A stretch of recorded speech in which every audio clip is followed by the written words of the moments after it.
There were about 15 people at Skeeter's funeral. Family, friends, ex-wives of which there were 3, and a Guatemalan couple who left halfway through.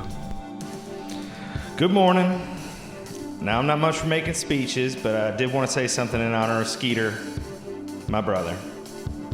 Not biologically, of course, because we adopted him after we found him floating down the river, but Skeeter was a good man.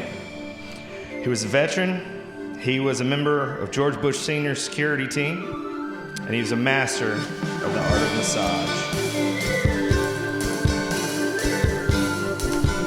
You are listening to Southbound, a Simon Fogg mystery.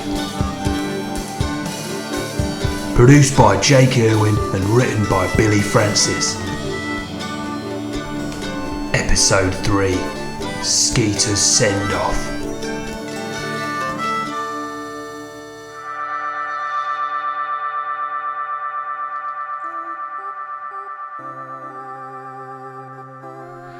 Yeah, there wasn't an animal that Skeeter couldn't kill, skin, and make taste like bacon. He even made his famous squirrel bacon, which of course would eventually give him mild brain damage, but well, Skeeter died doing what he loved, sleeping after drinking a whole 12-pack to himself. Out of nowhere, I was on my feet. They were walking me to the altar at the front of the church as if working independently of my brain. What the hell are you doing, Si? I'd like to say a few words. But just sit down. I wrestled the microphone from Walt for some unknown reason. The pastor looked appalled, and again, I don't know what came over me. Testing. Testing. Can you all hear me out there? Now, you know it's working. You just saw me use it.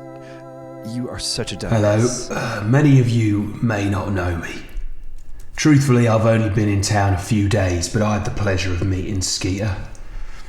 In fact, we've been sharing a bed since I got here, but not in that way. Just, well, I want you all to know how sorry I am. I was actually the one who found him, and I am sure I would bet my life on it that this was not a death of natural causes. This man was killed. The room let out an audible gasp. I know, it's shocking to hear. A woman screamed. Oh, it's not that unbelievable. We just had a guy die in a septic tank last week. At that moment, another woman fainted, and a burly man barreled towards me. What? I looked behind me where my hand was leaning and realised I was pressing down on Skeeter's head.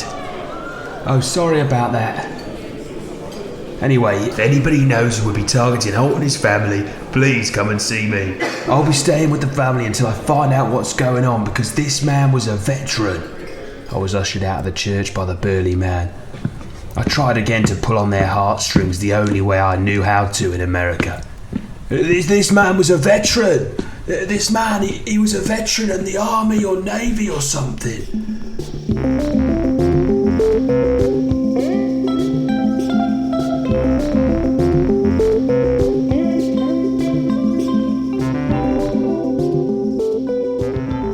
Outside, I realised something. I was totally out of leads, and my hand smelt like dead face. In the car on the way home, the atmosphere was understandably uneasy. Old Denise sat in the front, while I sat in the back with old Aunt Margaret and the burly man who had just ejected me from the church. There's some beautiful architecture round here. Nothing. How old are these houses? Nothing. Old, I bet. Si, you're done here. We're going to go down to the library tomorrow and book you a ticket home on one of them computers they got. And I hate to break it to you, bud, but we ain't paying you. Listen, Holt. These things don't solve themselves overnight. They do on Dateline. Give me time. I can find out who did it. I can. Then it hit me. The Barley Boys. Remember when you said it was those Barley Boys who'd found him? Okay, just shut up. You're done. It's done. It's over.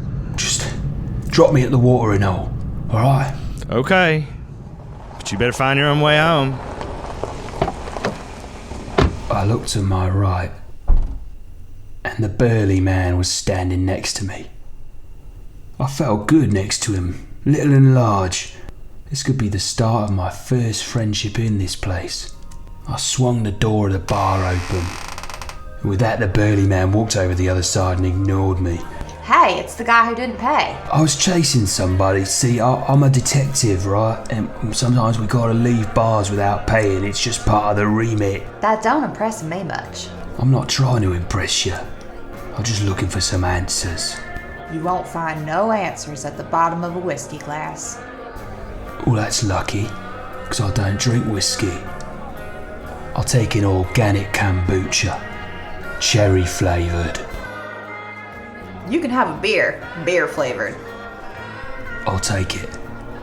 Hey, do you happen to know who the Barley Boys are? Who doesn't? It's them two right over there. Be careful though. And why is that? Well, that didn't fill me with much confidence. I'd come too far to chicken out. Hey, which one of you's the Barley Boys? Well, that depends who you ask. I need to ask some questions. Do you? Well, what's in it for me? You could help solve a murder. That don't really do much for me. Well, what were you doing over there when you found the body in the septic tank? Well, every once in a while I pop that lid open to give it a whiff. You know, you can get high off those fumes. What else? I was over there discussing a new policy for the old man. What do you mean, policy? Thought you Brits were supposed to be smart. Right, I get it. So, you sell life insurance. No shit, fuckstick. And then he dies. Bit of a coincidence, don't you think? I've never heard of a life insurance policy that increased your longevity. So you sell the policy, and then you just leave, right? Well, yeah, just after I stick an ice pick in his head. The real murderer would know. He didn't even have a nice pick in his head. What I do know is what they're doing to that girl ain't right. Hang on. What girl? Hillary Rodham Clinton. Don't fuck me about. What do you mean, what girl? The one that ain't right in the head. How so? Well, you know, I heard she's a Democrat. What? She's a damn Democrat. She went off to college, started kissing girls, and now she came back a Democrat. And? Why, you defending her now? You a Democrat? No, I'm not a Democrat. And I could answer honestly, because I didn't really know what it was. Well, none of us around here are Democrats, but that ain't no reason to lock a girl in a room for 25 years. She's been out of college for that long and we haven't seen her. There's nobody else living in that house. Well, I'll tell you what, you better get out of that house while you still can. And you better sign up for one of my life insurance policies too.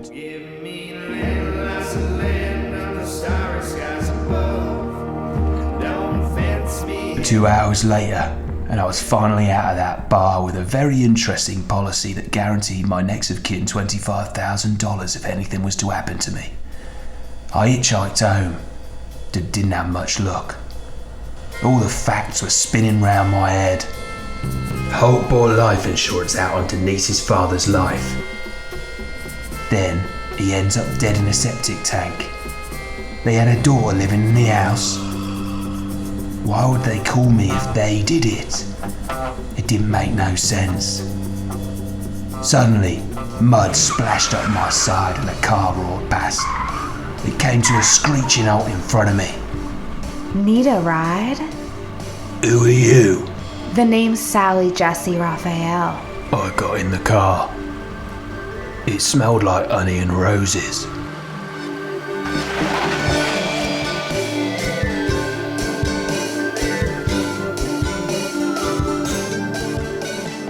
Southbound is written by Billy Francis and produced by Jake Erwin. Music and sound design by Jake Erwin. This week's episode featured Billy Francis as Simon Fogg, Jake Erwin as Holt, Madeline Lakeweek as the barmaid, Max Goldstein as Barley Boy, and Shelby Cohen as Sally Jesse Raphael.